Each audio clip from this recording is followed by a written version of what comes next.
Hello student. पिछले video में हम लोगों ने साइकोलॉजिकल टेस्ट पर डिस्कशन किया, जो कि गाइडेंस टूल इन गाइडेंस के टॉपिक से लिया गया है। और इसके अंदर हम लोगों ने अचीवमेंट टेस्ट पर डिस्कशन किया। अचीवमेंट टेस्ट क्या है, अचीवमेंट टेस्ट का मापन कैसे किया जाता है, साथ ही उसके प्रकार कितने हैं और अचीवमेंट टेस्ट क्यों उपयोगी है स्टूडेंट्स के लिए, इस पर हम लोगों ने डिस्कशन किया। तो आज हम लोग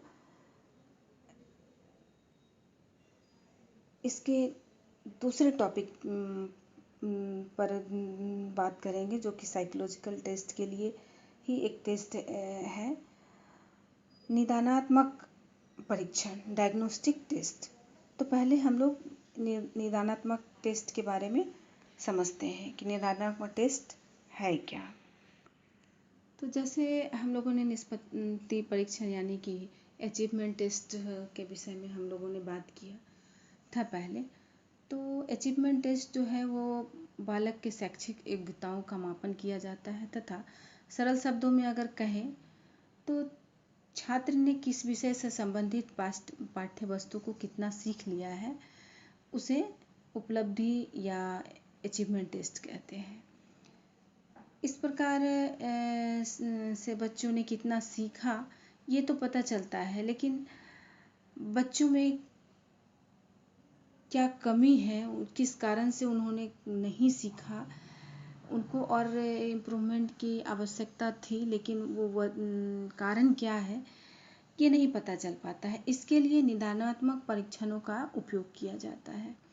और शैक्षिक निष्पत्ति मापन की दृष्टि से निष्पत्ति परीक्षण एवं निदानात्मक परीक्षण एक दूसरे के पूरक हैं, क्योंकि जब तक अगर हमारे मापन करने के लिए अगर बच्चे का कारण जान के उनको हम अचीव करने का रास्ता आसान नहीं करेंगे, तब तक उनमें जो हम अचीवमेंट चाहते हैं, जो कि उनका उपलब्धि स्तर हम बढ़ाना चाहते हैं एज ए टीचर, तो वो संभव नहीं है। इसलिए दोनों ही अचीवमेंट टेस्ट के साथ ही डायग्नोस्टिक टेस्ट की भी काफ़ी ज़रूरत है कि दोनों एक दूसरे का पूरक है। सरल शब्दों में समझने के लिए कि जैसे कि एक फिगर दिया हुआ है और उसके अनुसार आप समझें तो एक क्लास में 60% पानी भरा हुआ है, यह इसकी निष्पत्ति है, और 40% खाली है। खाली होने का कारण निदान करने से विदित होता है। अचीवमेंट मतलब कि 60% भरा हुआ है, हम देख रहे हैं, लेकिन सिर्फ 40% अगर खाली है तो क्यों खाली है, वो 40% भी भरा होना चाहिए था। एक टीचर बच्चे से ही उम्मीद लगा सकता है कि उसको जो वो अधिगम करा रहा है उसमें कि उसको वो अधिगम 100% उसको सीखे। अगर वो 60% ही सीख रहा है, 60% ही अचीव कर रहा है, तो क्यों 40% वो कहाँ छूट रहा है, इस चीज़ को जानना काफ़ी आवश्यक हो जाता है। अतः ये ज़रूरी हो जाता है कि उस खालीपन को समझे कि अगर वो जगह खाली है, अगर वो बच्चे अगर 40% नहीं सीख रहे हैं, तो हम उस कारण को पहले डिस्कस करें कि वो क्या कारण है कि बच्चे 40% अधिगम नहीं कर पा रहे हैं, और फिर उनको निदान करने का प्रयास किया जाए, उनमें उनको सुधार करके या अधिगम को इम्प्रूव करके, ताकि बच्चे की अचीवमेंट 60% से बढ़ के 80%, 90% तक भी पहुंच पाए। अब कारण की बात आती है, तो बहुत सारे कारण हो सकते हैं कि अगर एक बच्चा, एक ही क्लास के कई बच्चे हैं और किसी का मार्क्स 90% आ रहा है, किसी का 95% आ रहा है और किसी का 50% या 40% आ रहा है, तो इसके बहुत सारे कारण हो सकते हैं और उन कारणों को स्पष्ट करना काफ़ी ज़रूरी हो जाता है। तो हम देखें इसको, कुछ उदाहरण के द्वारा समझने का प्रयास करें। जैसे कि दो समान योग्यता वाले छात्रों की निष्पत्तियों में अंतर हो सकता है। जिस छात्र को अधिक प्रेरणा दी गई उसके अंक या प्राप्तांक अधिक हो सकते हैं और जिसको प्रेरणा नहीं मिली उसके अंक कम हो सकते हैं। यह कारण निदान से ही ज्ञात किया जा सकता है।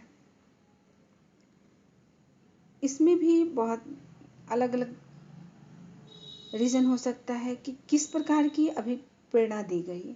यह भी महत्वपूर्ण होता है क्योंकि एक ही प्रकार के अभिप्रेरणा दो प्रकार के छात्रों के लिए प्रभावी नहीं हो सकता।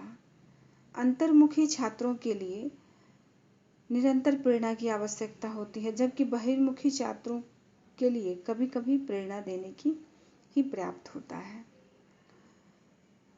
फिर कहता है कि अभिप्रेरणा के अतिरिक्त छात्र की परिस्थितियां जिसमें वह रहकर अध्ययन कर रहा है वह भी उसकी निष्पत्ति को प्रभावित कर सकती है, जबकि विद्यालय में सभी को समान परिस्थितियां उत्पन्न की जाती है।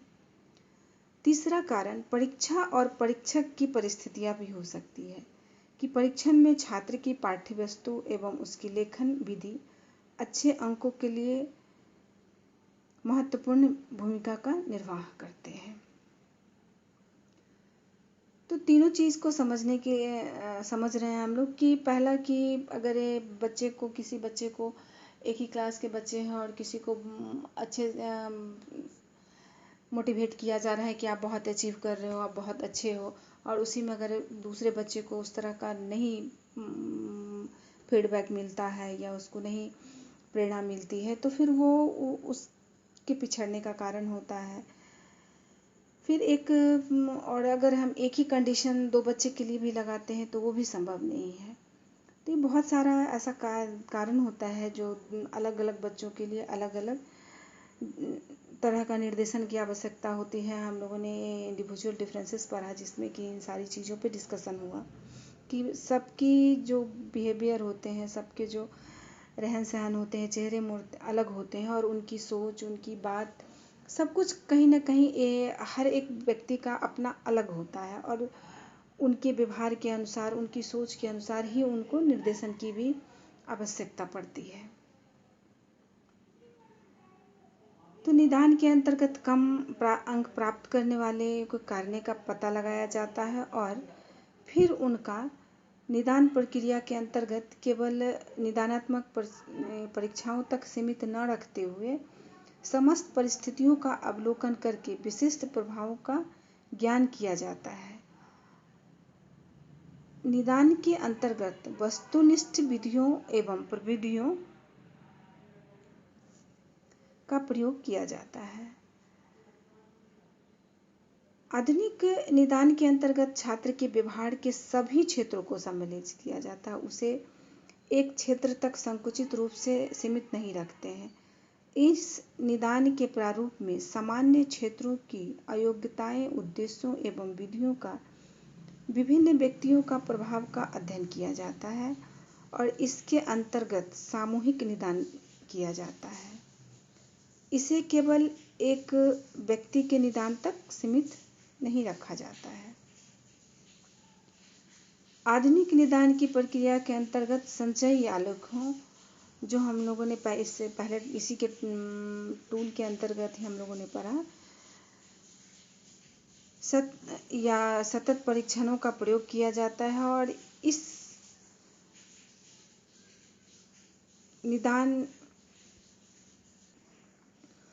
इस प्रकार के निदान जो हैं वो काफ़ी शुद्ध और विश्वसनीय माने जाते हैं। तो निदानात्मक परीक्षण के कार्य, फंक्शन ऑफ डायग्नोस्टिक टेस्ट। तो निदान की प्रक्रिया व्यक्तिगत अधिक होती है। इसके अधोलिखित कार्य हैं। पहला, वर्गीकरण, क्लासिफिकेशन। तो निदान की प्रक्रिया का वर्गीकरण प्राथमिक सोपान का लक्ष्य माना जाता है। निदान की प्रक्रिया को आरंभ करने के लिए आवश्यक है कि सभी छात्रों को सजातीय समूहों में विभाजित किया जाए और वह विभाजन सामान्य गुणों पर आधारित हो, यानी कि मानसिक स्तर, व्यावसायिक स्तर और संगीत की प्रवीणता। दूसरा है विशिष्ट योग्यताओं का मापन। इसके अंतर्गत निम्न योग्यताओं का स्तर ज्ञात किया जाता है: समायोजन का स्तर, असमायोजन का स्तर, उत्सुकता का स्तर, हताशा का स्तर, वैमनस्यता का स्तर।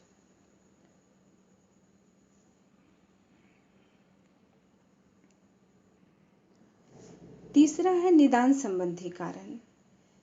यह कार्य बहुत ही कठिन और जटिल है, क्योंकि इसके अंतर्गत सीखने की कमजोरियों और उसकी सामान्य योग्यताओं एवं विशिष्ट योग्यताओं से किस प्रकार संबंधित है, यह ज्ञात करने का प्रयास किया जाता है और छात्रों के न सीखने का कारणों का पता लगाया जाता है कि बच्चे क्यों नहीं सीखे, इसका पता लगाया जाता है। सुधारात्मक निदान का अंतिम कार्य यह होता है कि छात्रों की कमजोरियों को दूर किया जाए। जब उसकी कमजोरियों का कारण हम ज्ञात कर लेते हैं थर्ड स्टेप में, तो फिर उन कारणों को दूर करने की विधियों का चयन करके उसका प्रयोग करते हैं, जिससे कि उनकी कमजोरियों को दूर किया जा सके। इस प्रकार निदान के अंतर्गत पूर्व कथन कार्य भी निहित होता है। छात्रों की कमजोरियों को दूर करके ही उनमें सुधार लाया जा सकता है और सुधार के कार्यों को निष्पत्तियों के स्तर तक उठाया जा सकता है कि बच्चे अचीव कर पाए। इस प्रकार निदान का कार्य, निदान की क्रिया गतिशील से भी होती है और उसकी सफलता से भी होती है। सुधारात्मक प्रक्रिया व्यक्तिगत अधिक होती है। यह किसी व्यक्ति को व्यक्तिगत रूप से, जैसे एक क्लास में अगर 10 बच्चे हैं, उसमें कौन बच्चा किस तरह का क्या कारण से पिछड़ रहा है, वो अचीव नहीं कर पा रहा है, सही तरीके से वो अधिगम नहीं कर पा रहा है, उसको इंडिविजुअली पहचान कर उसका निर्देशन या उसमें सुधार करने की प्रयास किया जाता है। अतः यह हाईली इंडिविजुअलाइज्ड होता है।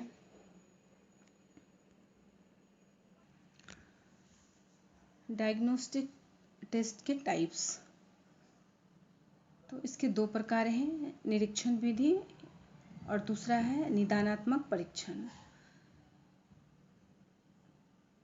तो निरीक्षण विधि में सामान्य अर्थों में यह परीक्षण नहीं है, अपितु निरीक्षण विधि जिसमें साक्षात्कार भी किया जाता है। छात्रों से व्यक्तिगत संपर्क करके उनकी परिस्थितियों के बारे में जानकारी ली जाती है और अनौपचारिक ढंग से भी निरीक्षण किया जाता है, जैसे क्लास में ऑब्जर्व करके या फिर उनके पीयर ग्रुप से उनके बारे में इंफॉर्मेशन लेना, उनके माता पिता से लेना, फिर उनकी एक्टिविटी को रीड करना। इस प्रकार के निरीक्षणों के द्वारा उनकी कमजोरियों का जानने का प्रयास किया जाता है, जिसके लिए शैक्षिक निर्देशन तथा व्यक्तिगत आवश्यकताओं के अनुसार सहायता दी जाती है और यह विधि अधिक विश्वसनीय नहीं है, इसलिए इसका प्रयोग नहीं होता है। इसमें व्यक्तिगत पक्षों का समावेश अधिक होता है। दूसरा है डायग्नोस्टिक टेस्ट। इसमें वस्तुनिष्ठ प्रश्नों को सम्मिलित किया जाता है और इस प्रकार के परीक्षण शाब्दिक तथा अशाब्दिक भी होते हैं। इसके प्रयोग से छात्रों के विभिन्न पक्षों के व्यवहारों का मापन किया जाता है, जैसे शैक्षिक योग्यता, बुद्धि, अभिरुचि, अभिवृत्ति, प्रवणता, व्यक्तित्व के गुणों तथा विशिष्ट व्यावसायिक कौशलों का मापन किया जाता है। तो व्यक्तित्व मापन में इसका प्रयोग अधिक किया जाने लगा है और व्यक्ति के अवांछित तत्व एवं असामान्य व्यवहारों का पता भी इसी परीक्षण से लगाया जाता है। छात्रों के उत्तरों का विश्लेषण 3 पक्षों, प्रकरण, प्रक्रिया और एवं परिणाम में किया जाता है। तो निदानात्मक परीक्षणों के रचना का सोपान: पहला, उद्देश्यों का निर्धारण तथा पाठ्यवस्तु के प्रकरणों की रूपरेखा। दूसरा, पाठ्यवस्तु विश्लेषण तार्किक क्रम में, पाठ्यवस्तु के प्रकरणों का क्रम और सीखने के सोपानों का क्रम।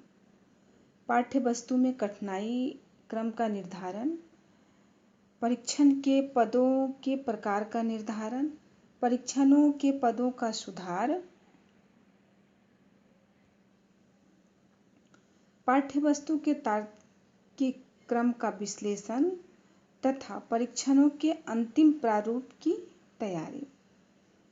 तो निदानात्मक परीक्षण के पदों के सुधार के लिए पद विश्लेषण भी किया जाता है। पद विश्लेषण के लिए गलत पदों को महत्व दिया जाता है और इसमें स्टैनली विधि का प्रयोग किया जाता है और छात्रों के गलतियों के अनेक कारण हो सकते हैं, जैसे कम सुनना, कम देखना, घर की परिस्थिति का अच्छा न होना, मानसिक योग्यता का अभाव तथा साथियों से अच्छे संबंध न होना।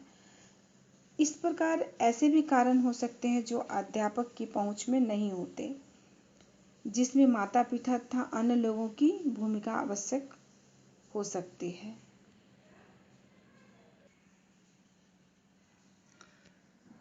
तो अब हम देखते हैं कि इसका महत्व क्या है डायग्नोस्टिक टेस्ट का। तो यह छात्रों की कमजोरियों की पुष्टि से निदानात्मक परीक्षण सबसे अधिक आवश्यक होती है। निदानात्मक परीक्षणों के आधार पर सुधार शिक्षण की व्यवस्था की जाती है। उपचारिक शिक्षण को विकसित किया जाता है। इसके आधार पर छात्र की उपलब्धियों के संबंध में विश्वसनीय कारण ज्ञात किए जाते हैं। निदानात्मक उप परीक्षणों की वैधता एवं विश्वसनीयता कम होती है, परंतु आपस में सहसंबंध अधिक होता है। निदानात्मक परीक्षण में अधिक समय लगता है और उनकी रचना करना भी कठिन होता है।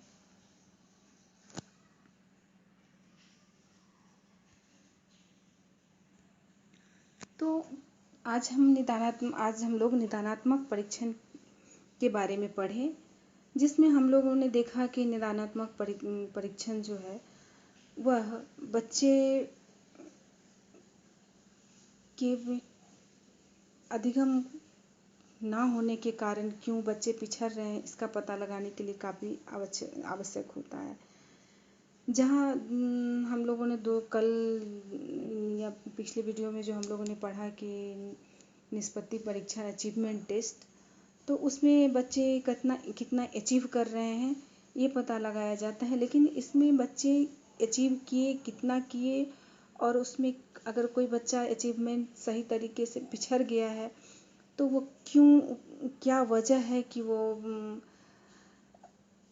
बेहतर अचीव नहीं कर पाया है, इसके कारणों का पता लगाना, फिर उसकी किस तरह से बच्चों को सुधार किया जाए, उनके किस तरह निर्देशन दिया जाए, इन सारी चीज़ों के लिए ये परीक्षण लिया जाता है। अतः दोनों ही परीक्षण के द्वारा बच्चों के मनोवैज्ञानिक टेस्ट लिए जाते हैं और उसके अकॉर्डिंग उनको गाइडेंस